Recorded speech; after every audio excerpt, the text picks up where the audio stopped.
தமிழ் நேசனின் சிறப்பு செய்தி. இந்தியாவின் சட்ட விதிகள் இயற்றப்பட்ட தினம் வரலாற்று பூர்வமானது. நவம்பர் 26ஆம் திகதி இந்தியாவின் சட்ட விதிகள் இயற்றப்பட்ட தினமாகும். இந்த தினம் வரலாற்று பூர்வமானது என மலேசியாவின் முன்னாள் சட்டத்துறை தலைவர் தான்ஸ்ரீ தாமஸ் கூறினார். மலேசியாவிற்கான இந்திய தூதரகத்தின் ஏற்பாட்டில் கடந்த நவம்பர் 26ஆம் திகதி இந்தியாவின் சட்ட விதிகள் இயற்றப்பட்ட தினத்தை நினைவு கூறும் நிகழ்ச்சி ஒன்று நடத்தப்பட்டது. இதில் கலந்து கொண்டு சிறப்புரையாற்றிய தான்ஸ்ரீ தாமஸ், இந்திய அரசியலமைப்பு சட்டத்தை வடிவமைத்தல், அதன் பரிணாமம், கடந்த 70 ஆண்டுகள் அதன் ஆதிக்கம், குறிப்பிடத்தக்க சாதனைகள் மற்றும் மலேசிய அரசியலமைப்பின் மீது இந்திய அரசியலமைப்பின் தாக்கம் ஆகியவற்றை பற்றி தெளிவான விளக்கத்தை வழங்கினார். பிரிக்ஃபீல்ட்ஸில் அமைந்துள்ள நேதாஜி சுபாஷ் சந்திரபோஸ் இந்திய கலாச்சார மையத்தில் நடைபெற்ற இந்நிகழ்ச்சியில் மலேசியாவிற்கான இந்திய தூதர் மேதகு BN ரெட்டி, ஸ்வீடன் தூதர் மேதகு doctor Joachim, Tan Sri R Balan, Malaysia bar கவுன்சிலின் தலைவர் காளிதாசன் கிருஷ்ணன் உள்ளிட்ட பல பிரமுகர்கள் கலந்து கொண்டனர். Today we are gathered here to celebrate Constitution Day of India, a very special day in India's democratic tradition. It was on this day 70 years ago in 1949 that the Constituent Assembly adopted the Constitution of India, which later came into force on 26th of January 1950. The observance of 26th November as the Constitution Day is a vision of the Prime Minister of India, His Excellency Mr. Narendra Modi, to give due recognition to this historic date. Prior to this, we were celebrating or observing it as a National Law Day. And in 2015, it was also an occasion for us to start this process, as it was a tribute to the father of our Indian Constitution, Dr. Bhimrao Ambedkar, and it was the 125th birth anniversary after Dr. Ambedkar. So it is this tradition that now today we are following. And speaking earlier today in the Central Hall of the Parliament in New Delhi, President His Excellency Dr. Ramnath Kovind said, I quote, "The development journey of India has been progressing on the strength of our Constitution, and Indian Constitution binds the nation." Your Excellencies, distinguished guests, ladies and gentlemen, I regard it as a singular honor to be invited by the Government of India to deliver an address to commemorate India's Constitution Day. I wish to thank the High Commission of India to Malaysia for hosting this most auspicious event on this historic day when the Constituent Assembly, quote, adopted, enacted and gave to ourselves this Constitution, unquote, 72 years ago. I am indebted to His Excellency Shri BN Reddy, the High Commissioner of India, for the generous invitation to share my thoughts on this most important of political covenants. Mahatma Gandhi declared in 1922 that Swaraj, that is independence from the British and self-realization, required Indians to shape their own destiny, that only in the hands of Indians could India become herself. Swaraj would not, the Mahatma be the gift of the British Parliament, but must spring from, quote, the wishes of the people as expressed through their freely chosen representatives, unquote. The desire for a homemade constitution, instead of one drafted in the Colonial Office in London and passed by Westminster, was very much in the minds of the architects of India's independence. Thus, they did not wish the retreating British to be involved.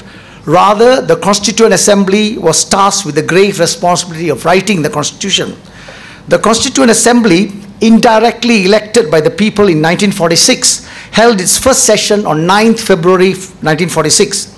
Although the assembly was in effect a one-party assembly dominated by the Congress Party, it was representative of India. More fundamentally, its internal decision-making processes were democratic and fair. The leaders of Congress who led India to independence in August 1947 and then governed it were also the most influential members of the assembly.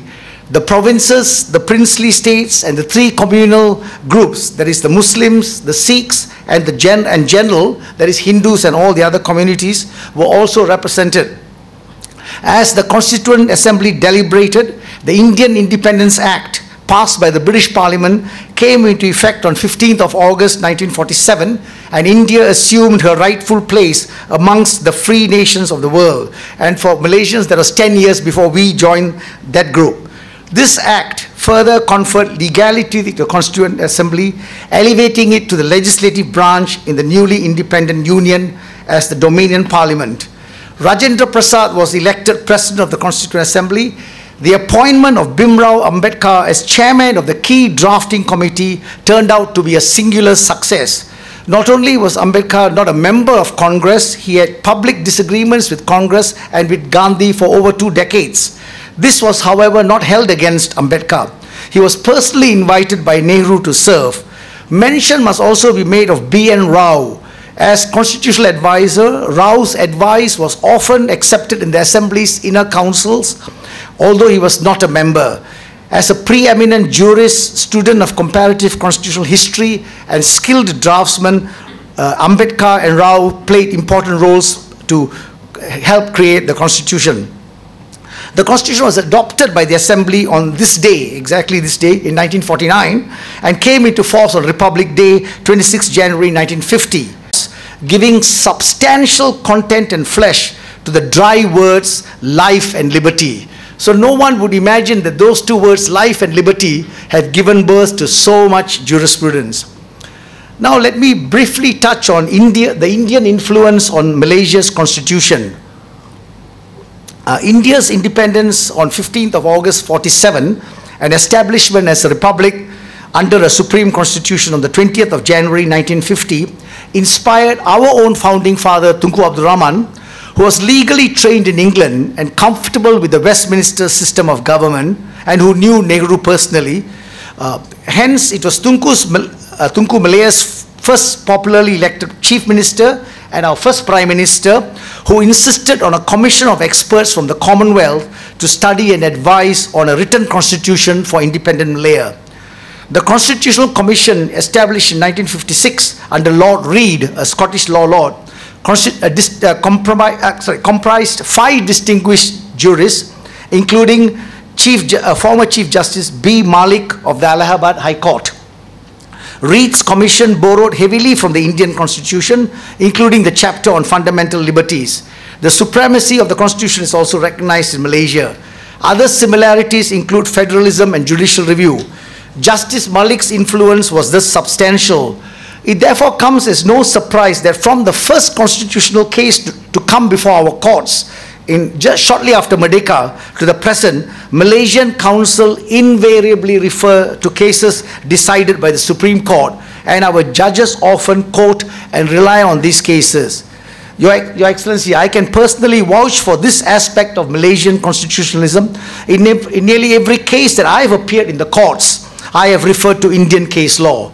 Some concepts and doctrines have been accepted and form part of Malaysian law. Regrettably, some have not been accepted.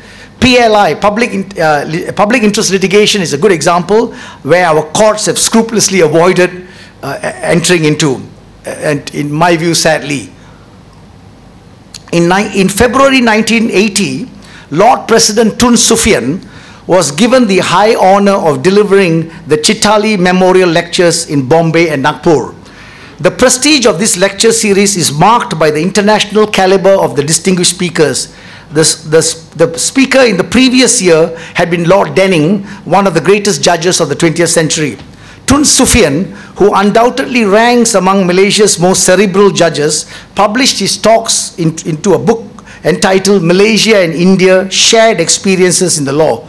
Tun Sufyan reminded readers that the Indian influence had accompanied British rule over the Strait settlements from the early 1850s. The Criminal Procedure Code, the Penal Code, and the Evidence Act were borrowed from India. Likewise, the Contracts Act, the Specific Relief Act, and the Land Acquisition Act. Tun Sufyan also paid tribute to the contribution of Justice Malik in modeling our constitution on India's.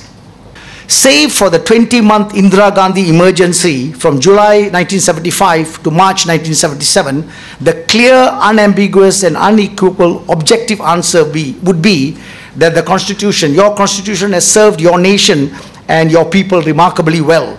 The Indian Constitution is the longest surviving constitution in the post-colonial world. It has been the model for numerous Commonwealth countries which freely and voluntarily opted for Westminster-style parliamentary democracy. A constitution, no matter how well conceived and how comprehensively drafted, can only establish institutions, confer rights, and impose obligations on paper. Breathing life into it is entirely dependent on thousands of individuals, starting with members of the three branches of government. The Prime Minister, the Cabinet, parliamentarians, and judges of the superior courts have their respective constitutional duties to discharge. The bar has a vital role among members of civil society, so has the media and academia. Finally, the people, who are the ultimate beneficiaries of constitutional protection. Hence, the actions of a whole host of human actors make it work. It is in this sphere that the Indian experience has been a conspicuous success. In my respectful opinion, the most deserving epithet for the Indian Constitution is the banyan tree, which incidentally is also India's national tree. The banyan offers massive shade and protection. Its aerial prop roots provide greater stability than the normal single trunk of most trees. It is synonymous with longevity. Long may India's constitution and its banyan trees flourish. Thank you very much.